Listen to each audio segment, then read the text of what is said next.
So what do you say we spend a little time in the garden today? Well, it's pretty wet out here. Let's try that again. So what do you say let's spend a little time in the greenhouse today? All right.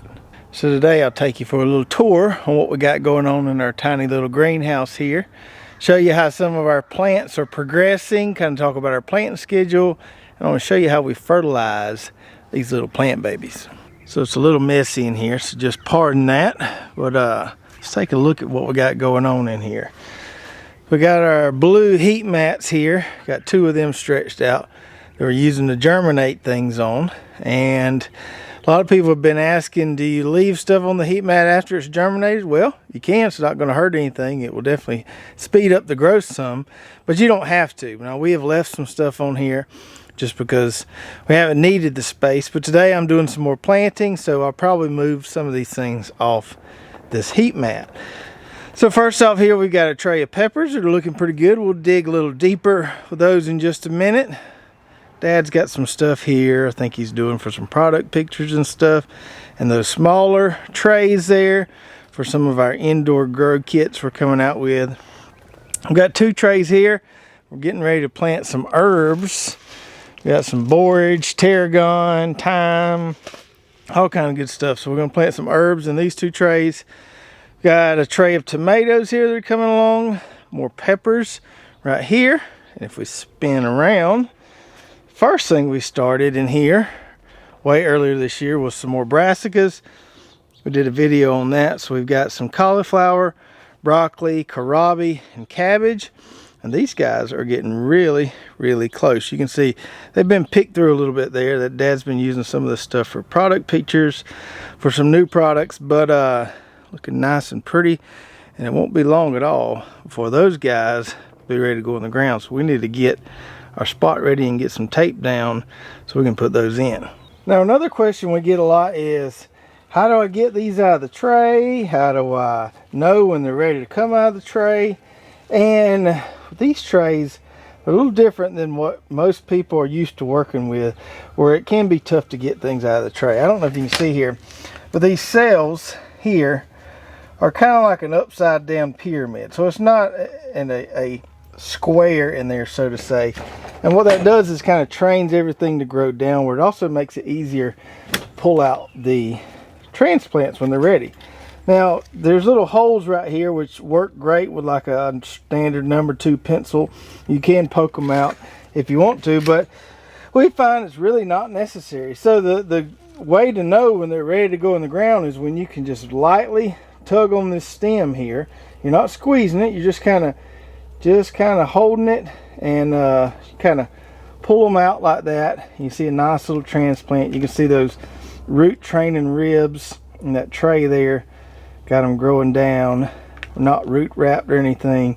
Got our roots growing downwards, and a nice little healthy transplant to go in the ground. So that baby there is ready to go, and you wouldn't probably see hardly any transplant shop putting that in the ground. It's another reason why you want to use a good seed starting mix. A nice fine mix allows for those roots to form this plug or this kind of ball here.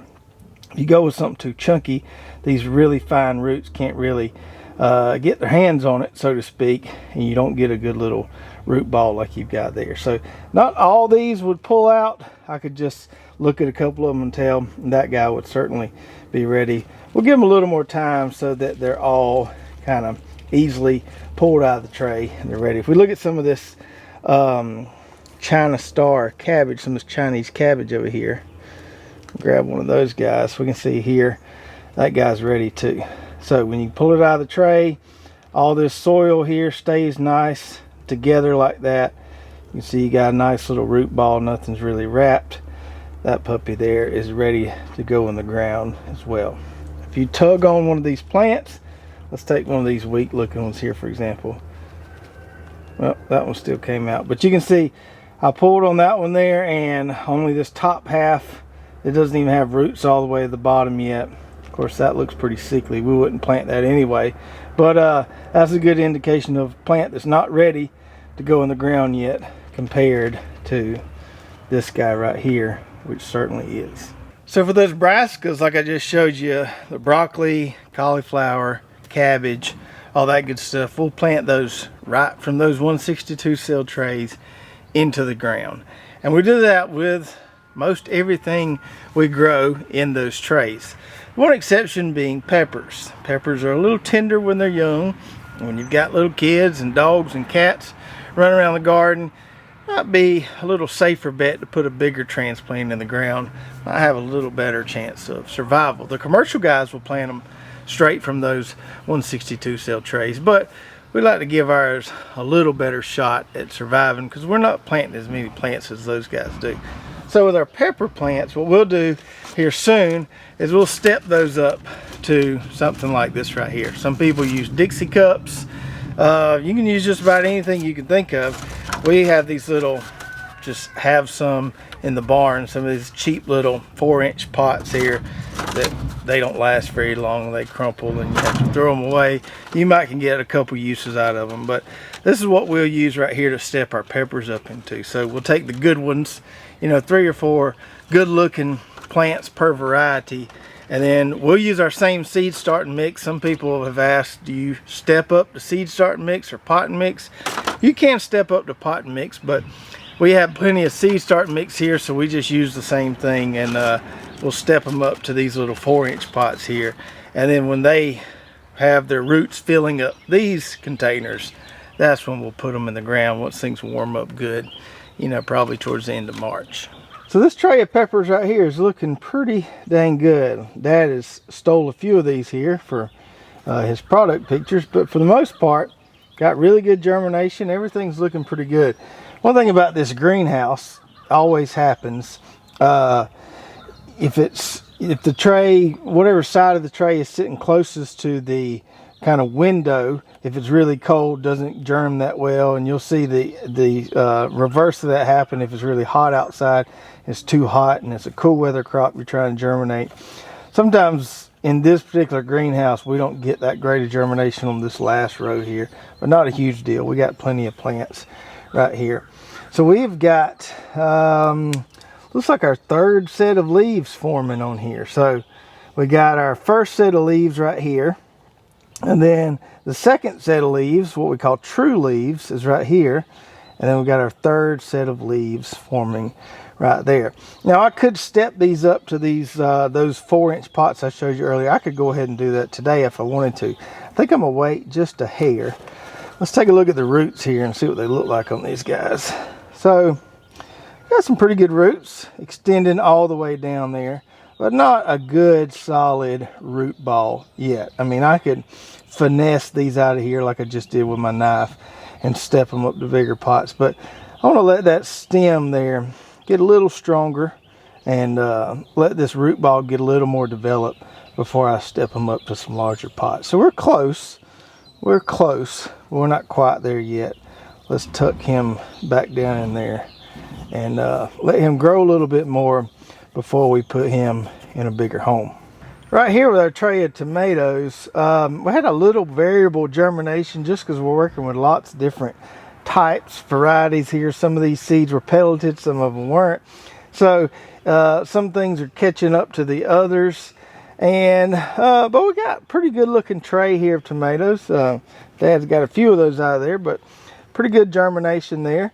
Now with my determinate hybrid tomatoes that I plant, like my Bella Rosa, Red Snapper, those, I'll plant these straight from these trays here into the ground. Most of these right here, which I started a little earlier, are either heirloom tomatoes or maybe some kind of indeterminate type with not as great a disease package. And so I want to get these stepped up into a bigger pot eventually and put a bigger plant in the ground, because I know once it gets hot these things will bite the dust. So want to give these a little better chance to start producing earlier than say my determinate hybrids, which are a little more disease resistant. Take a look at this guy here, and we can see some roots there coming pretty long, you know. Looks like that one's probably sticking out the bottom of the cell there. Not quite a solid root ball yet, but coming along there, probably even a little ahead of those peppers. And tomatoes do grow a little faster than peppers. So I'm probably going to be stepping these up I'd say in the next 3 or 4 days or so. When we're planting these in the ground, the determinate hybrids, we'll wait, just like those cabbages I showed you earlier, we'll wait till we can just pull them right out of here. These guys that we're stepping up, we probably won't wait to that point, but won't wait much longer. We'll just use our knife to get them out of there. We can use one of these little planting sticks here to get them out of there, step them up some larger pots, and go with a slightly larger transplant on these varieties here, which aren't quite as hardy as those hybrid determinants we'll be planting later. So now let's talk about fertilizing seedlings. So when we're doing seed starting, we want to make sure we use a sterile seed starting mix. It's going to make sure, there's no weed seeds in there. There's no fungal spores in there. We don't have to worry about any disease or anything that is inherent in that seed starting mix. We want to use a sterile seed starting mix. But because it is sterile, there's not a lot of nutrients in there. There's really nothing in there to feed these young seedlings. So we need to supplement them with something just at a very small rate to get them going so they'll grow out in their cells, and then we can put them in the ground as nice, healthy transplants. Now, here's the tricky part for some people. Some people are really insistent that they only use organic fertilizers. And the problem with organic fertilizers, I don't guess it's a problem, but the thing with organic fertilizers is they're slow. Okay, it takes a long time for this large organic molecule to be broken down into small inorganic forms so it can be absorbed by the cell wall of the plant. With the inorganic fertilizers like our 20-20-20 here, they work a lot faster because they're already broken down into those tiny little molecules. So if you're using organic fertilizers, you have to understand, okay, this is going to take a lot longer to work because it's got to be broken down. Now that whole breakdown process does do a great job of feeding your soils and all that good stuff, but it's a lot slower acting. Organic fertilizers tend to be a lot slower than something like this 20-20-20, which gives a quick pop. Now with seedlings, we don't have a lot of time, The grow out time for most of these things is going to be around 6 weeks or so. So it's not like we have time for an organic fertilizer to actually work. That's why if you come in here and try to fertilize these with a fish emulsion or something like that, you're not really going to see anything happen because, it takes a little while for that stuff to break down. So fish emulsion, organic fertilizers are not necessarily the best route to go when you're doing seedlings. Okay, that's what we recommend our 20-20-20 when you're doing seedlings. Now you can switch back to completely organic when you put them in the ground if you want to, but this stuff is the way to go when fertilizing your seedlings. The rates on this is pretty simple, and most of you out there are probably just doing 1 or 2 trays at the time. So all you need to do is take you a gallon, take your old milk jug, gallon tea pitcher, whatever you want to use, and mix a tablespoon of this per gallon. Mix it up good and pour it, use that to water your plants twice a week. Okay, now if your area is warming up quickly and you're getting ready to put stuff in the ground and your transplants aren't quite ready yet, you can knock that up to 3 or 4 times a week and really push them if you want to. On the other hand, if your seedlings are their roots are almost filling up their cells, but you realize it's going to be another few weeks before it's warm enough to put these in the ground, you can back off the fertilizer if you want to. So you can push them as hard as you want to, or you can kind of back off if you want to. But a good standard measurement is 1 tablespoon of this 20-20-20 per gallon of water. Do that a couple times a week. I like doing it overhead just because it's easier in this greenhouse, but you can also, if you're using a bottom watering tray, just pour it in that reservoir tray and the roots can soak it up that way. So that's a really easy way to do it if you're indoors. Let me show you how we do it out here in the greenhouse. So we use this little unit right here called a brass siphon mixer, and it basically just attaches onto your spigot right here. I don't know if I can get that one off. It pretty much stays on here all the time. So it goes between your spigot and your water hose here. So it's just this piece right here. It's got a built-in backflow preventer, and it has a little tube that extends from it that looks like this. And so to do this, you just need 2 buckets here. One bucket is going to have just water. One bucket is going to have your water and your fertilizer. So when you have this hooked up, you got to have it in some kind of liquid, or otherwise it starts just sucking up air here. And this thing is going to feed at a 16-to-1 ratio. So when we have fertilizer in this bucket here, it's going to be 16 parts water, 1 part of whatever's in this bucket. So when we're not fertilizing, we just have the tube in this bucket of water right here with a little bit of algae, but no big deal. And we just got to make sure we put some water in this bucket every now and then, just so it has something to, you know, grab, so it's not just sucking air. And this bucket here is where we'll dissolve our fertilizer. And so when we get ready to fertilize our plants, all we have to do is simply switch it over there, put it in there, water our plants. We're injecting fertilizer through the water, and when we're done fertilizing, watering for that day, we'll put it back over here. 2 days later, we want to fertilize again. We'll put it back in here.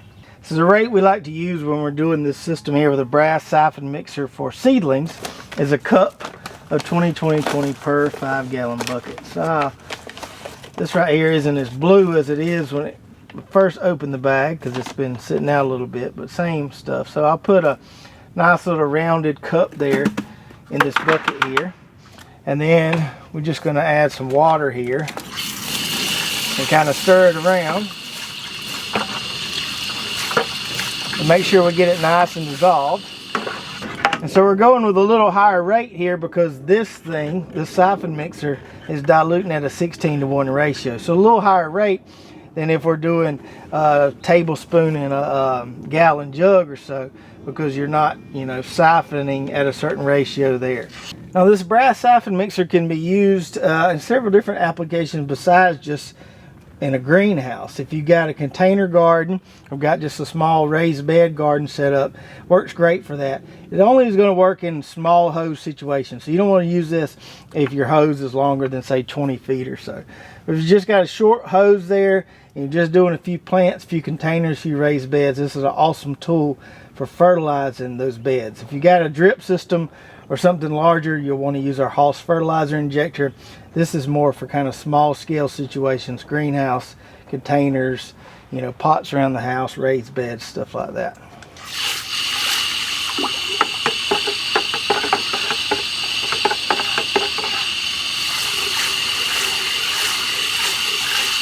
So now that I've got my fertilizer dissolved here in this green bucket, when I'm ready to fertilize my seedlings, I just take this tube, drop it in this bucket. When I squeeze the trigger on my wand here, I'm now injecting that kind of, you know, very small rate of fertilizer through this wand here and feeding those seedlings. And I only want to start fertilizing these seedlings when they have their true leaves, or their second set of leaves. I showed you earlier with these peppers, some of them have 3 sets of leaves now. But we want to start fertilizing once they get that second set of leaves, also known as true leaves. So some of this stuff, some of these smaller trays here where Dad's got stuff that's just coming up, I'm not going to water them as long as that tube is in the fertilizer bucket. So I'll water everything that needs to be fertilized, and then I'll move that tube back to just the water bucket and water these things that are just now germinating, because we don't want to burn them. And that's the neat thing about this system, is all you do is just switch that tube over from the fertilizer bucket to the water bucket, depending on if you want to fertilize or not. So I hope you enjoyed that little greenhouse tour there and showing you how we fertilize our seedlings once they get up and going. I got to get back to work here, finish planting these herbs so I can get those in, get those germinated, up and going, and hopefully have herbs ready to go in the ground as soon as the temperatures allow. Hope you guys are having a great seed starting season out there. I know many of you already started peppers, tomatoes, a lot of that good stuff. If you have, let me know how your seed starting is going. I know sometimes these peppers can test your patience, but you know, as long as you put them on a heat mat, keep them warm, you should see them come up in you know, 2 to 3 weeks or so. So let me know how your seed starting is going, and if you having any issues or got any comments, definitely put those below and I'll be glad to try to answer them for you. I'll put some links below to our brass siphon mixer and the fertilizer we use for our seedlings, so you can head on over to our website and check those out. If you enjoyed this video, make sure to give me a big thumbs up. Don't forget to hit that subscribe button if you haven't already, and ring that little bell so you know when I upload a new video. I'll see you guys in the next one. so you get notified every time we come out with a new video. And if you did enjoy this one, check out these other 2 videos right here. I think you'll really enjoy those as well. We'll see you next time.